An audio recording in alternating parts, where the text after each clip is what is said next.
ప్రధాని నరేంద్ర మోడీ నైజీరియాలో పర్యటిస్తున్నారు. భారత సంతతి వాసులు ఆయనకు ఘన స్వాగతం పలికారు.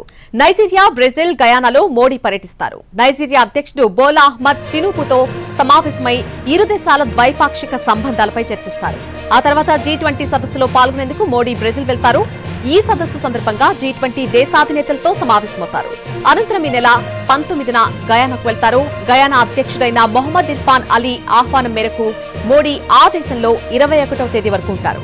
గయానాలో జరగనున్న ఇండియా కరికోమ్ సదస్సులో కామన్వెల్త్ ఆఫ్ డొమినికా తమ దేశ అత్యున్నత పురస్కారాన్ని మోడీకి ప్రదానం చేయనుంది.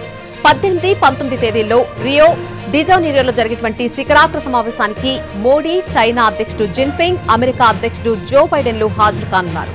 ప్రస్తుతం ఇండియా, బ్రెజిల్, దక్షిణాఫ్రికా G20 ట్రోక్రాలో భాగంగా ఉన్నాయి. అలాగే గత ఏడాదిలో భారత్ లో G20 సదస్సు జరిగింది. ఇప్పుడు బ్రెజిల్ లో జరగబోతోంది. వచ్చే ఏడాది దక్షిణాఫ్రికాలో G20 కూటమి సమావేశం కానుంది.